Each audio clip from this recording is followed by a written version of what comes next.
Alright guys, this is my Tar River Saya 505 no-till drill that I just picked up this weekend. The unit comes strapped to a pallet with some metal banding, which made it really handy to unload from the trailer using the forks on my tractor. You could safely get it off the trailer and get it on the ground and go to work on it. Setup for this unit was it's really nothing to do hardly except for checking all the nuts and bolts to see if anything was loose or missing, and then lower or adjust this wiper blade to where it makes decent ground contact. I kind of went at this setting here, looked to me like, well, that should make enough ground contact and we can adjust it later on if necessary. I know one of the important operational factors of this unit is that roller cage there maintain ground contact. If it's spinning, you're dispensing seed. If it's not spinning, you're not dispensing seed. But overall, just kind of familiarize myself with the operation of how this thing is supposed to work. I've watched a lot of YouTube videos on it, so I pretty much was expecting what I saw and didn't really have that much to do. All right, and she's all mounted up to the tractor. Got everything fairly level,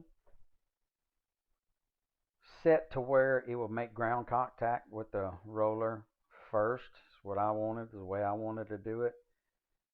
And I've got my little baggie and my zip tie to the first, hook to the first heat cup. As you can see, my gauge was on right at 3. I'm planting a blend, so I got to figure out, you know, where do I need to be in order to put the recommended amount of seed into the ground.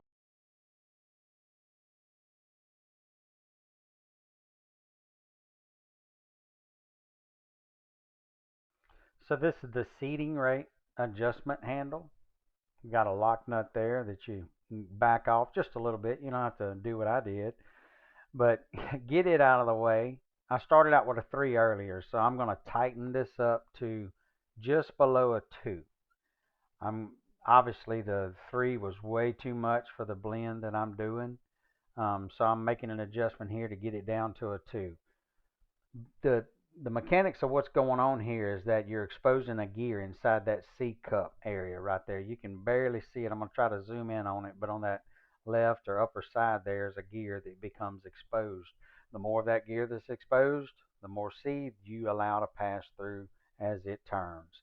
Um, 3 was way too much for my blend, so I went down to just below a 2, and we're going to try this again. Got to put me a new bag on there and get down on my hands and knees and spin this thing 25.5 times. Now I've got a mark on the cage to know where I started, top dead center, and then I'm just going to roll it on out until I get to 25.5 revolutions. There's the seed that I caught in the bag, and then we're going to weigh it, and 1.3 is the number, and that was the number I needed. So this is what I'm planting. This is a super summer release blend by Green Cover Seed. I bought this online. Supposed to be a great soil builder. Ton of food in here for deer. I'm in about the middle of Louisiana, and so we get some pretty hot, dry summers. And hoping this really does well for me because I need to do something to rebuild my soil here on this property. So this is the blend of the Super Summer Release Blend. You got buckwheat, sunflower, sorghum, mung beans, American joint vetch, soybeans, and cucurbit blend. The cucurbit blend was cucumber, squash, gourds. Some of this stuff has actually come up too. I can't wait to show it to you. So the germination rate at 85% there was something that I also wanted to note. Um, some of them are higher, some of them are lower, but I just picked that 85% that was shown on the buckwheat, the cucurbit blend, and I'm going to keep that in mind as I'm calculating everything that we're doing with weighing out these bags.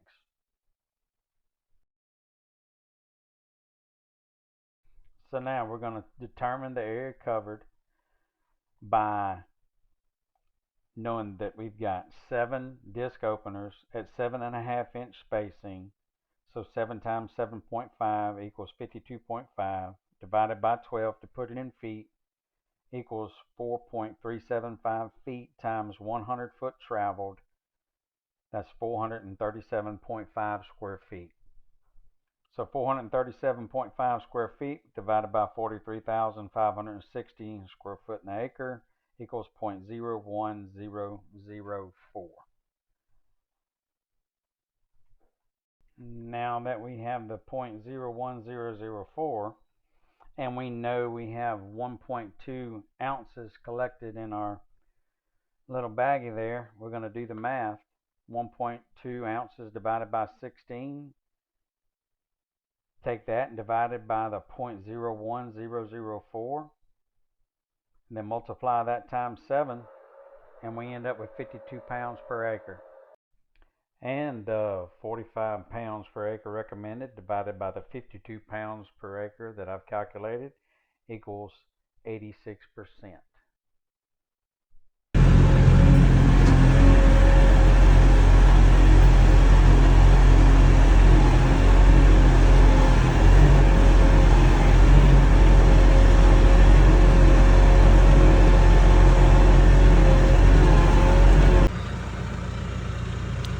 Nice looking stuff.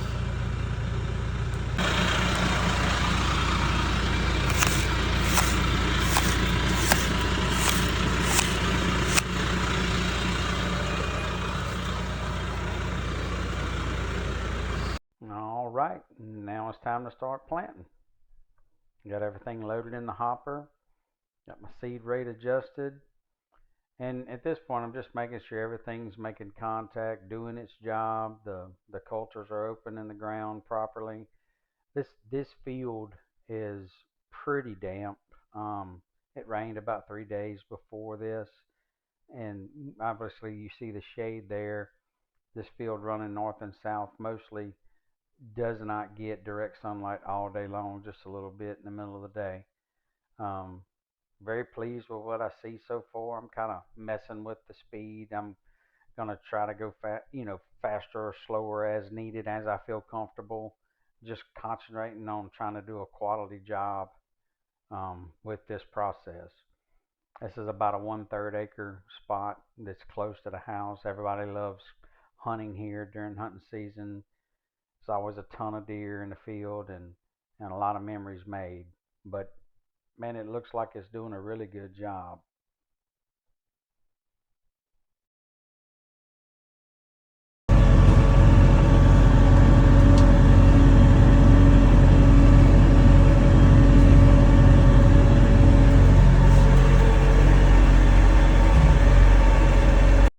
All right, we jumped off the tractor to take a look at how well this is doing. You can see obviously the path that was taken. I drove down and returned, and like I said, it's been 3 days or so since this soil or since the field was rained on. So you're not really dealing with a bunch of powdery, you know, opened up areas. And so what's left is you see these grooves. You can actually see seed sitting in these grooves. The little wiper blade is not doing a good job as far as covering that up unless there ends up being some loose soil in some areas that it's able to wipe around. Um, Not too worried about that. I mean, I know I've got other wildlife that's going to put pressure on this plot before it actually germinates and jumps up. There'll be some turkeys and birds and stuff, I'm sure, have a little bit. Not really over concerned with that. It's okay. I know I've got grain coming tomorrow, um, and so this will sit like this overnight. It'll get rain on it tomorrow. I'm sure that rain that's coming is gonna wash in and put some more soil in these little areas. Right here, you can see it's a little dip in the ground, and I was explaining how happy I was with the coulters making contact when there was an elevation change. This doesn't have to be like a golf course. They follow the contour of the ground fairly well. And this side's a little shadier, a little more duff on this side. but it cut right through there. You can see some of the natural grass that's kind of come up. None of that's bothering me. All of these food plots that I'm doing, I have not bush hogged. I planted a fall blend last year. We made it through hunting season. That stuff's come up, and whatever hadn't wasn't ate has died and fell over. All right, first one done. Kind of panning over, looking at the completed field. Everything's drilled in, and man, looks like we've got good coverage. Everything looks pretty nice. Not too much caking on the roller cage or the coulters. Um, Everything seemed like it worked and operated the way it was supposed to. And I kind of, after I filled it up with seed, I had a mental note of where the seed level was, and I can tell that with this third acre, we've put out what I would have thought was enough seed for that 1/3 acre. So I'm pretty happy about that. I can tell we're putting some seed down. I can go look at it and I can tell it's a change in the level in the hopper. So overall, real happy with how this turned out. Can't wait to see it grow. And let's go add some weight to the front and go into these harder plots.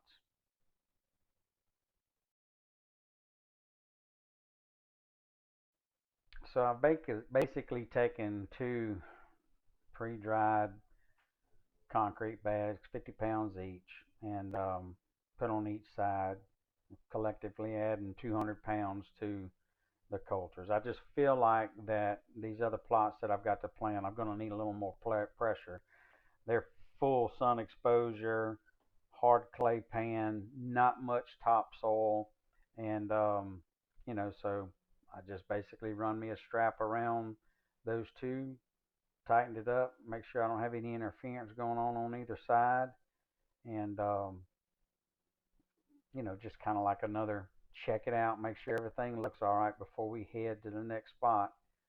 And love how my tractor lifts this thing up off the ground.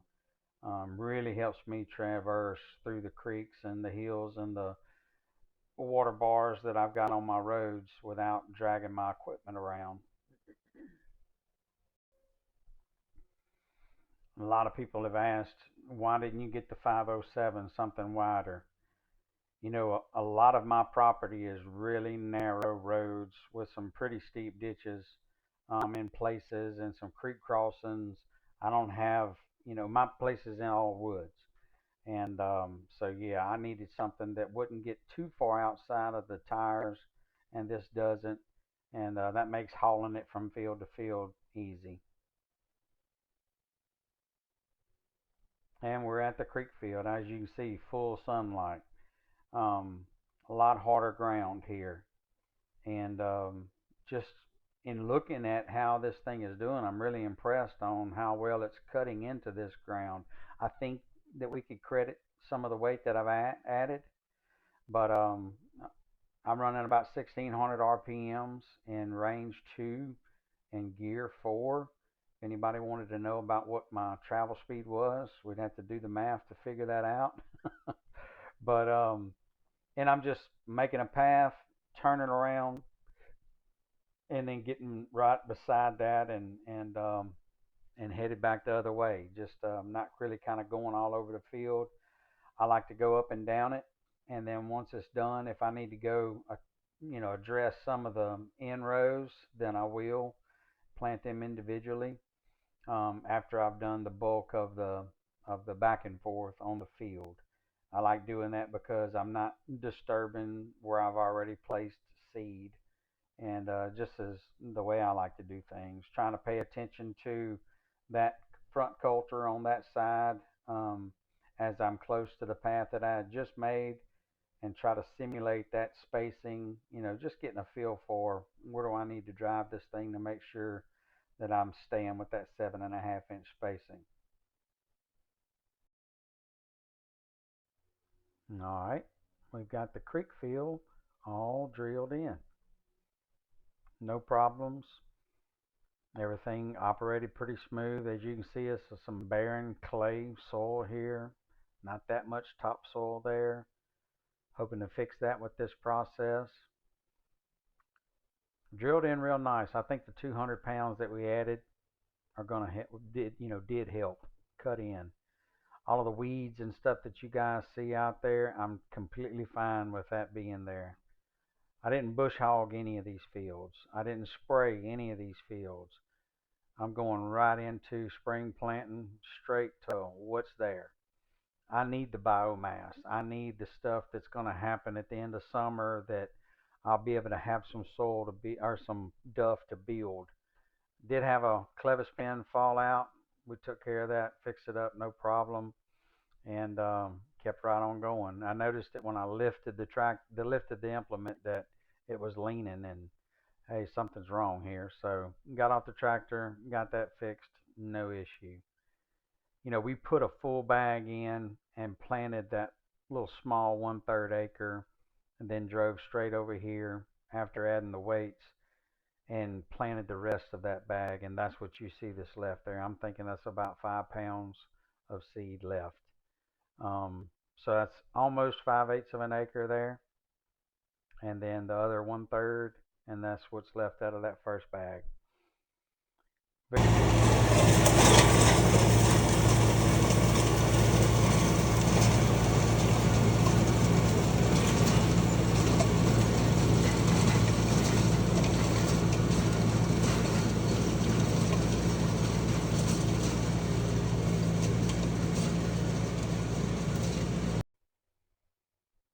And that's a wrap on the cedar tree field. You saw the tractor running a second ago. That was at the bear cave, a little small food plot. But got this all drilled in. And that's a wrap for the dogleg field. A lot of duff on this field, cut in really well. Very pleased with it. This Northridge field is only a year and a half old since we cleared it, and pretty hard ground. Did a really good job. Here I ran the drill right down the middle of the road, which was an old logging road. No problem cutting that in. You can actually see that a little bit, the ground was a little bit more powdery, and the wipers actually did a good job of wiping some of that closed. Um, no major malfunctions, no issues up to this point. You know, obviously getting plenty of the seed dispersed. That all seems to be staying flowed and or flowing properly and leveling itself out. Haven't had to make any adjustments. The front coulters are opening the ground nicely. The dual disc opener doing its job right in line, dropping some seed and everything getting covered properly. This machine came with, like I mentioned, the hitch pins and all the connecting pins. And the third link actually has a slot, and this allows for that no-till to react to the ground contour and the tractor react to whatever it's driving over, and it not really affect, like if the tractor goes into a hole or up on a hill. You see the slot there. Really handy to have that happen. My cage roller stays engaged the whole time, and I'm always getting seed on the ground. So really, really happy on how that's done. We've got one field left, so let's get to it. And that finishes up Hilltop. Last place we had to plant. Did really well. We had opened this plot up a little bit wider a year and a half ago, and I've killed some really nice bucks back here. So really happy to get some super summer release on the ground. My wife killed her personal best, little 13-point deer we called Kicker. She was so proud. And I killed a buck we called Tank that had been around for 3 years, or we had hunted for 3 years, weighed 212 pounds. Now on to the cleanup. That's what we do all this for, right? So we can have some deer to hunt. Um, we used 4 bags of seed for the 6 plots that I have, which, basically, if you do the math, it's about 4 acres. And ended up with about 3 pounds left after we cleaned everything out. So I feel pretty good about the ratio that we planted, the seed rate that we planted, and clean up on this unit again. Really easy. We just took a shop vac and vacuumed the seed all out, and wiped everything down, washed off the coulters, and put her up for the summer.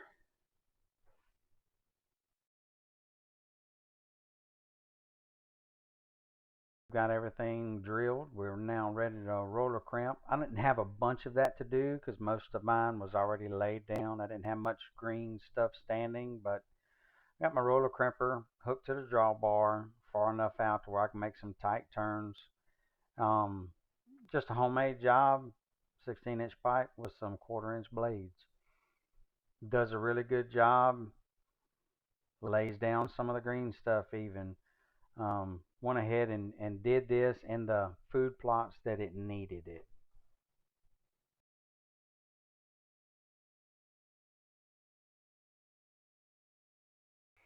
And here's the after. I know this is the part I always like off of the videos is what does it look like after you've done all that work. Very pleased. And hopefully this will help some of you guys that's thinking about getting into or doing a no-till drill. I went obviously with a more economical model, um, and sized it for my place and my equipment. I've got a 70 horsepower tractor. Definitely could have handled a larger or heavier piece of equipment, but really just didn't need it, and it just didn't fit for what access I have on my property. 150 acres. I've got 6 food plots set up.